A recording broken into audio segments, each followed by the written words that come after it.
Hello everyone, this is Dan. I just thought I would introduce a series that needs no introduction today. The Shadeward Saga by Drew Wagar has been many years in the making, and the initial 4 books of which is complete, although an expansion series called Hegira is well on its way. The books are called Shadeward Emanation, Shadeward Exoneration, Shadeward Enervation, and Shadeward Expiation. It's been an absolute pleasure to publish and help Drew through the process of publishing all 4 of those. They're amazing novels.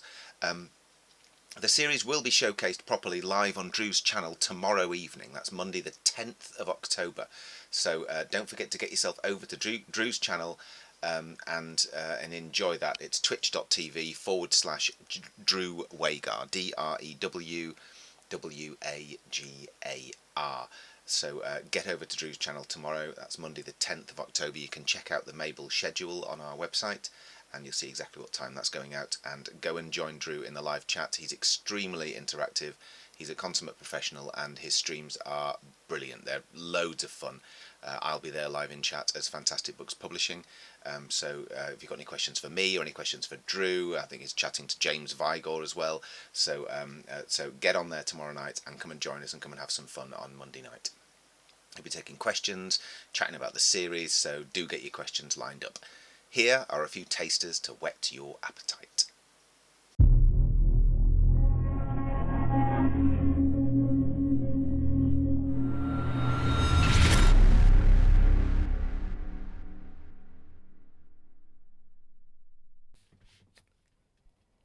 Shadeward Series by Drew Wagar. Shadeward Emanation, Book 1. A world of eternal day and everlasting night, burning deserts and frozen wastes. A people exiled, seeking the truth about their past, long lost in vague yet disturbing myth and legend. Technology lost, then found again. A realm of priestesses with remarkable powers and implacable purpose, who worship a powerful god, a star that blazes unchanging in the skies above, a star which is poised to unleash devastation upon them all. 2 children are smuggled out of Scalia to save them from the feared witches of Drayden, but the rescue doesn't go well. Cast adrift with no memories of each other or their real family, both grow to adolescence friendless and destitute.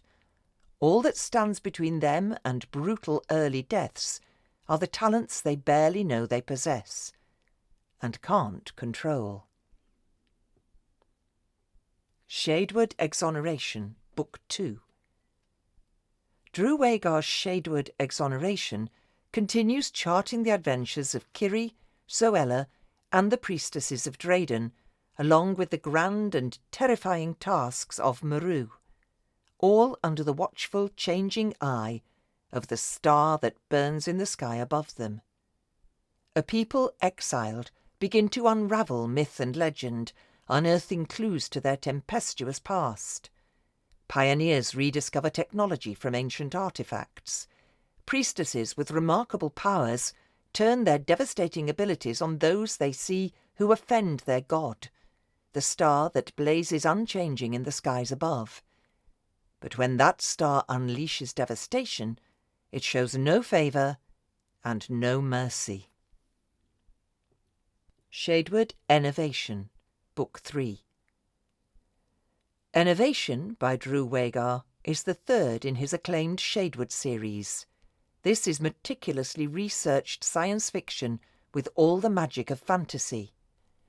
Continuing the saga from Book 2, Exoneration, the warring factions of this fractured world close in as legend fights newly discovered technology. This time, the truth must prevail, or the planet faces mass extinction from natural forces. Maru and Zoella's alliance is the one force that might win through, but then Kiri reappears and rips them apart. The priestesses of Drayden have discovered the land of M.A.B.L.E and are determined to subdue it. Their star blazes in the skies above them, having shown what terrible destruction it can unleash. but only one of the warring factions knows what's coming next. The race is on to persuade a reluctant populace to put aside old prejudices and join forces to save itself from an ancient threat. Shadeward Expiation, Book 4. Shadeward Expiation is the explosive finale to Drew Wagar's Shadeward Saga. A world is pulled apart as past secrets collide with a cataclysmic present. This is science fiction, firmly grounded in science fact, as modern myth meets old technology. Shadeward Expiation follows the fortunes of the players from the first 3 novels. The all-powerful priestesses are whipped to a white heat of vengeance in defence of their god, the star that blazes in the skies above.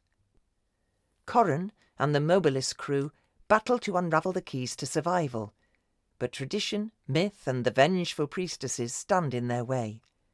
Their star burns ever more fiercely, ever more deadly, above their world of eternal day, everlasting night, burning deserts and frozen wastes. Meru, Kiri, and Zoella are now tied by bonds of both hatred and devotion, and somewhere from within the emotional maelstrom, they have to find the strength to act, though they still have no idea how to turn the tide of fate. All they know is that the obelisk continues to call them. The answer, when they find it, is shockingly unexpected and horribly inevitable. Walt Pilcher reviews the Shadeward Saga by Drew Wagar. An engaging and believable page-turner. What a story. No need to reiterate the intriguing storylines described in the blurbs.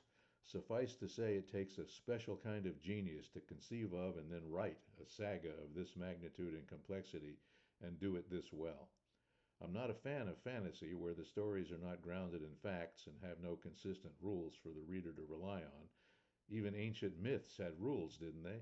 But the Shadeward series by Drew Wagar is science fiction and fantasy at its best because the, quote, fantasy, end quote, is actually grounded in science.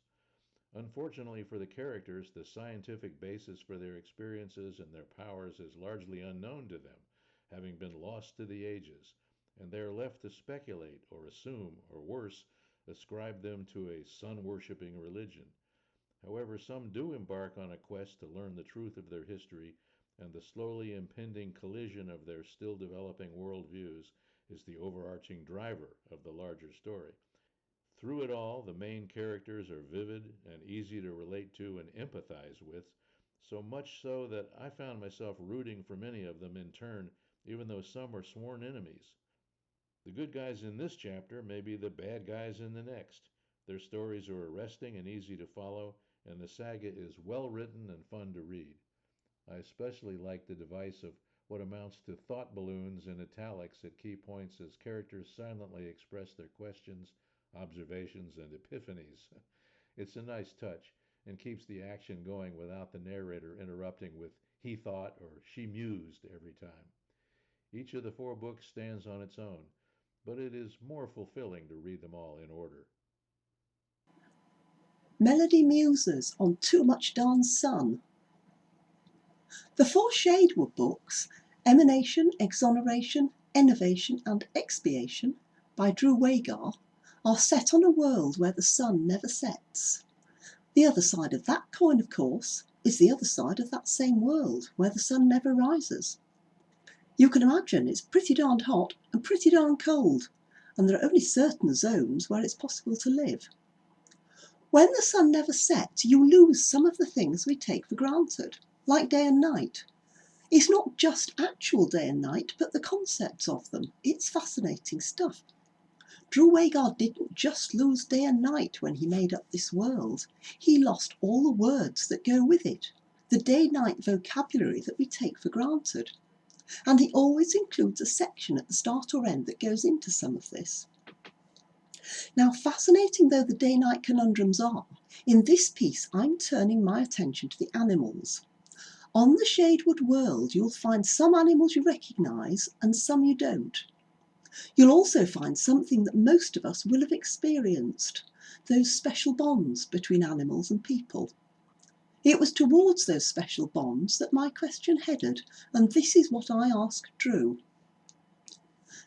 There are special relationships between people and Khans, e.g. Zoella and her Khan Raga, and Dax and riders.